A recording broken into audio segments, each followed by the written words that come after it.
Dans cette vidéo, nous allons voir ce que Google connaît sur vous, c'est-à-dire quelles sont les données que Google stocke sur vous et votre activité au quotidien. Pour ce faire, rendez-vous sur un navigateur internet, puis sur un moteur de recherche, vous tapez My Activity. Vous allez sur le premier lien, Welcome to My Activity, et c'est donc sur ce site de Google que vous allez pouvoir suivre vos données d'activité, qui sont donc stockées et utilisées par Google. Dans le bandeau de gauche, vous allez sur Mon compte Google juste ici, et puis encore une fois dans le bandeau de gauche, vous cliquez sur Données et vie privée. Vous descendez dans la page jusqu'à arriver à la partie de téléchargement ou de suppression de vos données, puis vous cliquez sur télécharger vos données. Et donc ici, vous arrivez sur le site de Google Takeout et vous allez pouvoir avoir une bonne vision globale de quelles sont les données que Google possède sur vous. Comme vous le voyez, vous pouvez créer un rapport en sélectionnant les données que vous souhaitez télécharger, et donc vous avez à votre disposition toutes les données que Google possède sur vous. On va donc rapidement les parcourir. Comme vous le voyez, il y a environ 43 différents services. Il y a par exemple les achats et les réservations que vous faites sur les différents services de Google, des activités d'accès en tout genre aux différents services de Google, des données relatives encore une fois aux agendas, aux utilisations des Google Home, etc.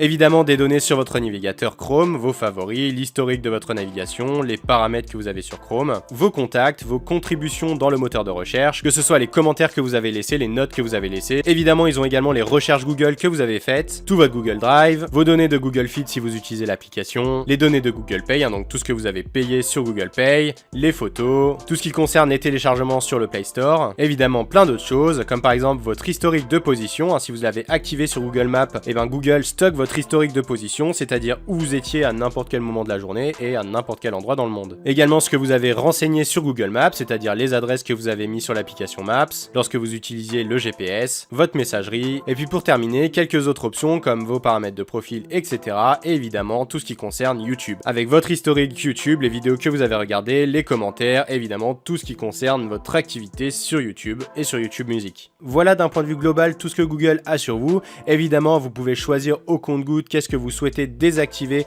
dans les données que Google stocke sur vous. Par exemple, si vous souhaitez empêcher Google d'accéder à votre historique de position, vous pouvez le faire. Je vous mets une vidéo en description pour voir comment faire ça.